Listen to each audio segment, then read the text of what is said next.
What about? Do you work at Trader Joe's too? Is there anything else you want to plug? I'm actually down the street. If you guys ever need anything, you stop in your local convenience store. I'm sure I'm there. Oh yeah, maybe if I need some milk or eggs or something, I'll call you.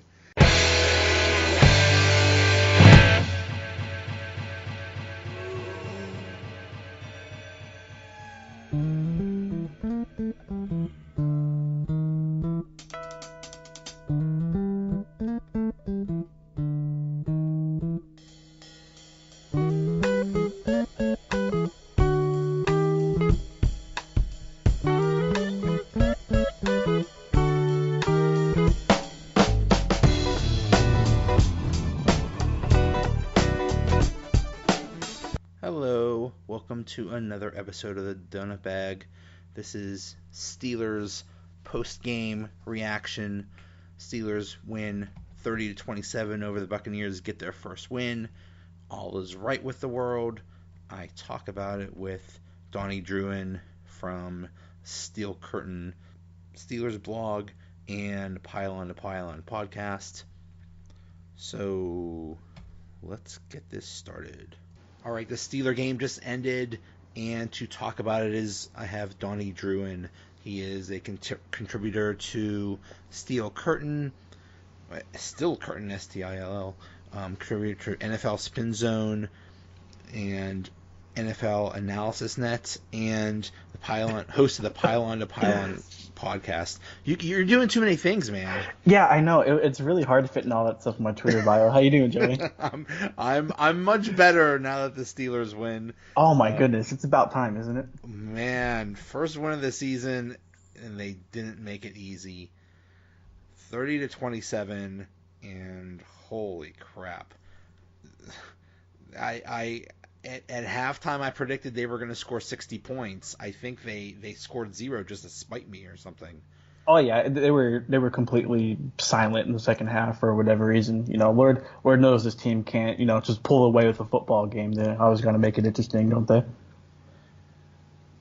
Unbelievable. So, before the game, I think most people predicted a shootout. And I said, no.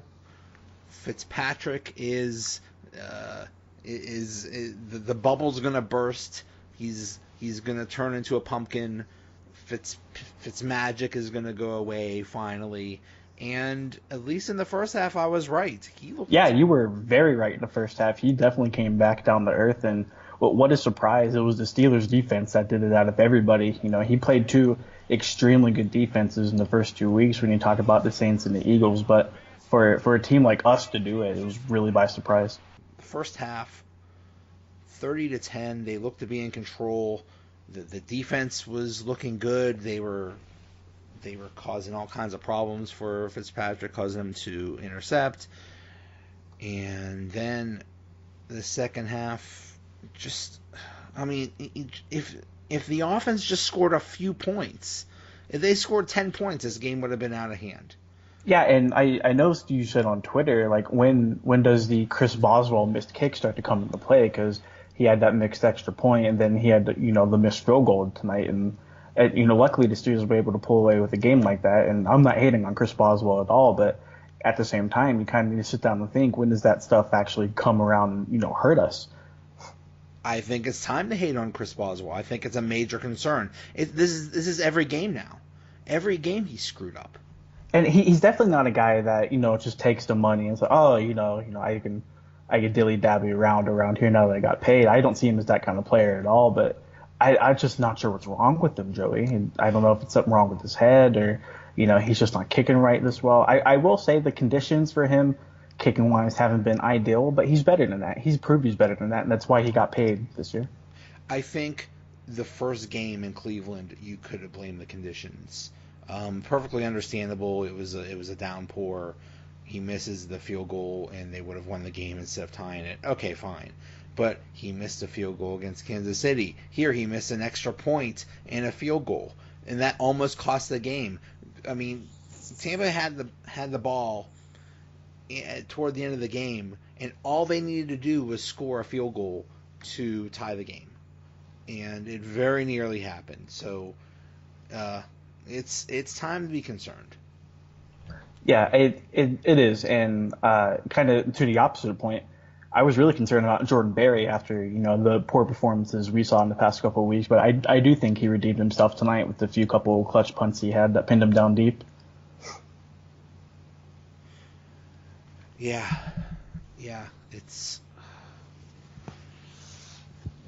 Well, let's talk about the good. Well, let's talk about Ben. Ben goes 30 of 38 for 353 yards, 3 touchdowns and an interception. The interception was early, and when that happened, I said, okay, #road Ben. Here we go. Mm-hmm. That's what we all thought. Yeah, he got that interception out of the way. I'm like, here we go. Not in a good way, but here we go. Right. And they did not need, people were predicting a shootout or a high-scoring game, and you did not need, Ben to have one of those games where he throws as many interceptions as touchdowns. I thought I saw a stat from somebody that, like, in the last several road games, he's thrown like about 20. This is before the game, about 25 touchdowns and 25 interceptions or some crazy thing like that. So, like, he's great at home and lousy on the road, but at least this time he was much better on the road and really saved them at the end with that drive at the end. That really saved the entire game. Oh yeah, that's vintage Ben Roethlisberger right there. And then credit to James Conner a little bit as well. I'm sure we'll talk about him here in a couple seconds. But no, definitely it was good for Roethlisberger to come out and kind of have the first half he did after the interception. But he stepped up and he made plays whenever he needed to. There were a couple balls that were thrown to Antonio Brown that could have been completed, and I'm not sure what's wrong with that chemistry right there. But Ben got the win. That's all that really matters at this point. Yeah. I mean, in previous games, and unfortunately he did this last year too, where he started off not great, and his some of his deep throws were not very accurate, and then he got going and later on in the season, so maybe that'll happen again. But one more thing about Boswell, if he's not right, that's very scary for the Steelers, because many of those games last year were decided by a last-second Boswell field goal, and he would make it. So if that's not happening this year, that's a little scary. Oh, definitely. It's almost a characteristic of the Steelers team to kind of pull away at the end, just snatch a W right out of the other team's hands as time expires. And Chris Boswell was a really big point of that. And, to further that point, if he makes that 42-yard field goal in Cleveland, we're talking about a 2-1 Steelers football team right now. So and everything's okay. Yeah. Right? Yeah. Antonio's not throwing fits on the sideline. All of this media attention isn't going to be also negative, but it's just so strange how people don't really value special teams until it's needed. And to your credit, you did say Boswell was able to pull all of his games out for us last year, and this year it's just not happening, and you're seeing the difference between it. There's, I guess they call it the yips. You see it with kickers, you see it with sometimes baseball players, like a second baseman can't make the throw to first base for some reason, or a catcher can't make the throw to second base or something like that. It's just a mental block, and it almost seems like that with Boswell. But hey, at least he made one. Right, yeah. At least we know he is still capable of putting a ball through a field goal post. I think that's the big takeaway from tonight. Yeah. So James Conner, at least rushing. The rushing game didn't do so well, but when it was needed, he got going. He only had 15 rushes for 61 yards, no touchdowns rushing. 5 catches, 34 yards, so not a great game for Conner, but then again, he did enough, and that's all that counted. He had some big runs at the end. Right, and I think we need to give Tampa Bay's front seven a little bit of credit there. They got guys like Gerald McCoy and Levante David just roaming around that offensive line, and to Conner's kind of the credit, he did have to play that game without David Acasio or Marcus Gilbert playing as well. And, that's a whole side of offensive line. That's 2 out of 5 guys. That's a big chunk of players. But, Connor did. Connor did show up whenever he needed to. And what I really liked at the end, whenever they were trying to run the clock out, whenever he broke free, both of the hands were still like covering the football. So that's really good situational awareness by Connor right there to kind of know he wouldn't be able to fumble. And, he was just protecting the rock at all times. Yeah, yeah. I mean, unfortunately, his fumble in the Cleveland game really really hurt them. So yeah, at least he was able to hold on to it this time. Um, I asked Twitter for some reaction. At Running Beam says, put Joe Hayden in bubble wrap. He's the only DB who consistently covers his guy. Yeah, right. Joe Hayden was huge in this game. I mean, the defense looked much better this game than against Kansas City. And yeah, I think Joe Hayden might be the MVP of that defense. Oh, he has to be. The difference between Hayden being out and being in was night and day. It was clear. A lot of the miscommunication was gone. Hayden was locking down a couple big plays. I don't think Mike Evans had a great day going against Joe Hayden. Sorry, I can't talk tonight. Going against Joe Hayden tonight. Hayden's that lockdown corner for us, and him being out sucked, and hopefully we can keep him bubble wrap and have him stay healthy. But Artie Burns, what are you doing, kid? Oh man, that's another scary thing. That's another thing that needs to be fixed. This game, it looks like he split time with Cody Sensabaugh, and that was a disaster. It's really scary and concerning if Artie Burns is not. He's a first round draft pick, and if he turns out to be a bust, that leaves a huge hole in the secondary. And it sounds like they benched him to this game, or at least cut his snaps and had him split time with Cody Sensabaugh. And Cody Sensabaugh sucks. So he's not your first choice cornerback, and I think that's why he's kind of bounced around a little bit. And the Steelers have even been rumored to be shopping around Artie Burns, so they're not quite content with his play as well. Another thing you bring up is Mike Hilton exited the game with an elbow injury, and we don't know the severity of that. And Hilton's such a big part of that defense, especially coming out of the slot. So, the secondary just can't seem to either stay healthy and put it together. Losing Mike Hilton would be huge.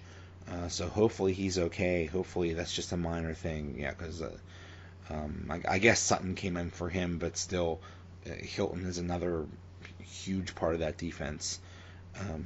They did have 3 interceptions and recovered 1 fumble, so that was huge. They definitely rattled. Although some of those interceptions by Fitzpatrick, I don't know who he was throwing to. I don't know if he got uniforms mixed up or something like that. But it looked like somebody was like that one to Edmonds. It's like right there. It was right to him. Like no other Tampa Bay person was around there. Oh yeah, and the interception at Edmonds was just a plain overthrow, and I think a little bit of that was due to miscommunication with Mike Evans whenever he's running across the middle of the field. But no, I think a really big part of that was the Steelers' defense getting pressure on him and not allowing him to really kind of get comfortable and sit back and pick defenses apart like the Eagles and Saints of them did in the past 2 weeks. Yeah.